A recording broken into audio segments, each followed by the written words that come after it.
Assalamualaikum warahmatullahi wabarakatuh. Baik, kami dari kelompok 3 akan menjelaskan tentang hasil diskusi kami dan analisis kami mengenai analisis ESG. Sebelum kami presentasikan hasil kerja kami akan perkenalan diri terlebih dahulu. Perkenalkan, saya Bisa Irfan, nomor absen 8. Perkenalkan, nama saya Nusama Rusia, absen 20. Perkenalkan, saya Jamila Fitriya, absen 10. Perkenalkan, saya Bisa Komida, absen 5. Perkenalkan, saya Marwa Sinta, absen 12. Next. Yang pertama, yaitu ringkasan proyek dataset kami yang digunakan untuk ESG dan Financial Performance Dataset yang didukung oleh Series Jackson. Dataset ini mensimulasikan kinerja keuangan dari ESG, lingkungan, sosial, dan tata kelola dari seluruh perusahaan global di 9 industri dan 7 wilayah dari tahun 2015 hingga 2025. Dataset ini berisi metode keuangan dan analisis misalnya pendapatan, margin laba, kapitalisasi pasar, serta indikator ESG komparasi, termasuk emisi karbon, penggunaan sumber daya, dan skala ESG yang terperinci.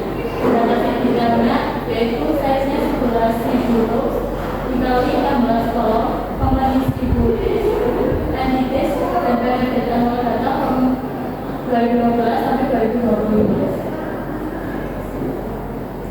Adapun tujuan dari penelitian dari kami adalah yang pertama yaitu untuk melakukan data milik untuk memastikan kualitas dan konsistensi data sebelum melakukan analisis. Yang kedua, menganalisis ESG overall dengan kategori company dan industri. Kemudian menganalisis variabel keuangan seperti revenue, profit, margin, market cap, dan growth rate.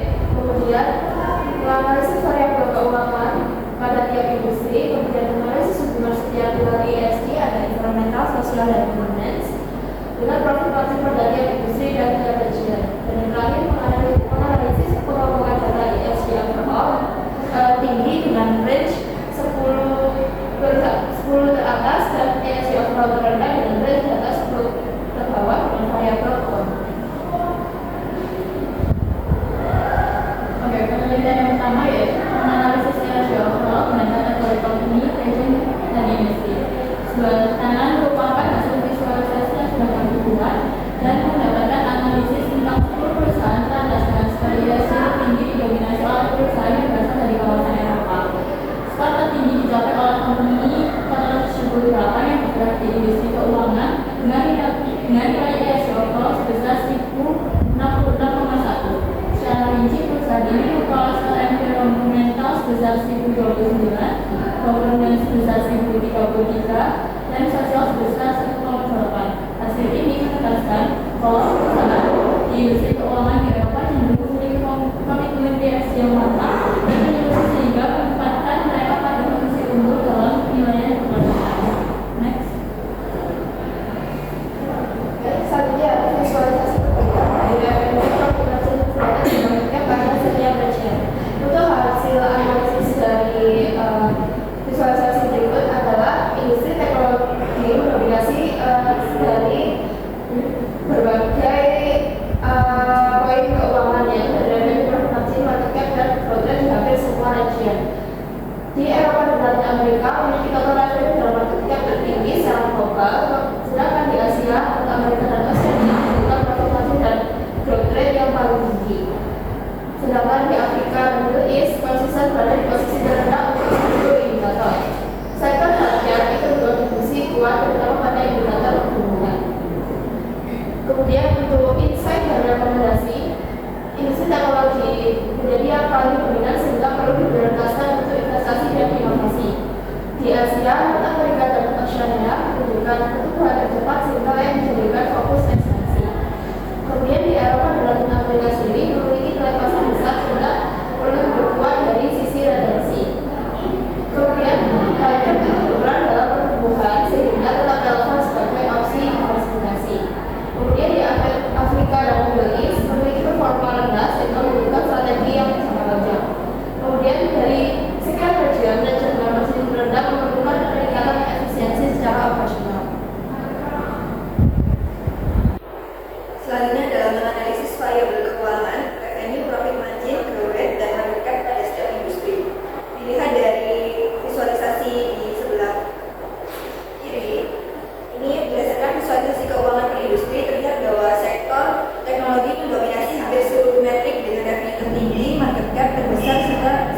blue rate yang paling besar. Lalu untuk energi menempati posisi revenue terbesar kedua dan market cap tinggi namun tidak sekuat teknologi. Lalu untuk healthcare menunjukkan kinerja keuangan seimbang dengan revenue menengah, market cap besar dan profit margin tertinggi.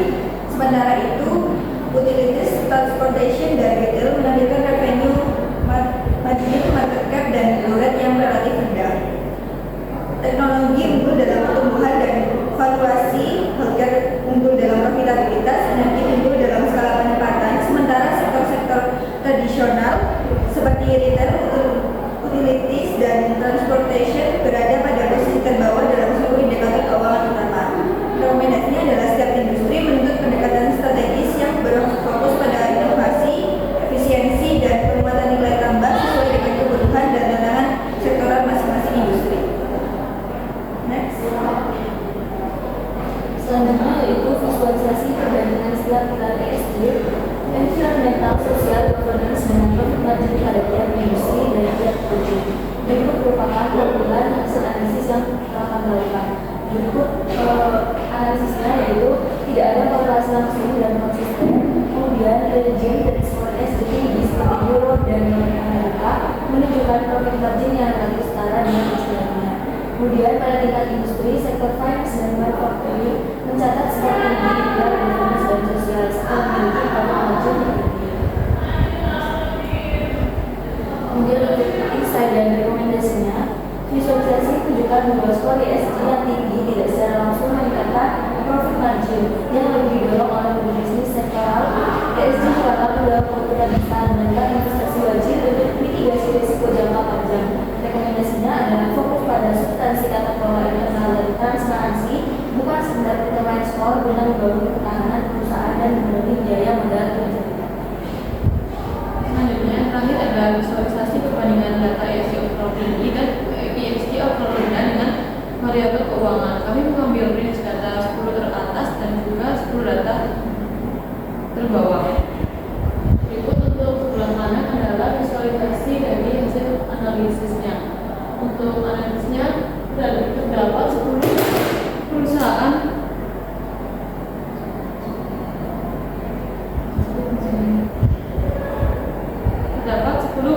dengan skor ESG tertinggi menunjukkan tidak ada hubungan kuat atau pola konsisten antara ESG dan kinerja keuangan. Skor ESG relatif stabil dalam rentang sempit, sementara revenue, growth rate, profit margin, dan market cap sangat fluktuatif dan banyak outlier. Perusahaan dengan ESG tinggi tidak terbukti memiliki pendapatan, pertumbuhan, margin, atau ukuran perusahaan yang lebih baik. Secara keseluruhan, ESG pada kelompok ini tidak dapat menjadi prediktor signifikan bagi performa keuangan. Selanjutnya ada insight. Pertama adalah ESG yang rendah menunjukkan area risiko dan ketertinggalan perusahaan dalam aspek keberlanjutan. Skor ESG yang baik perlu tercermin dalam grafik nyata, bukan hanya pemenuhan keperluan. Integrasi ESG dalam keputusan bisnis membantu meningkatkan reputasi dan daya saing jangka panjang. Dan fokus pada peningkatan ESG dapat memperkuat manajemen risiko dan mengurangi potensi biaya atau kerugian di masa depan. Untuk rekomendasinya, yang pertama, identifikasi pilar ESG terlemah dan susun rencana perbaikan yang terukur. Kedua, jika skor environment rendah, tingkatkan efisiensi energi, kurangi emisi, dan perbaiki pengelolaan limbah. Masukkan indikator ESG dalam proses investasi, perencanaan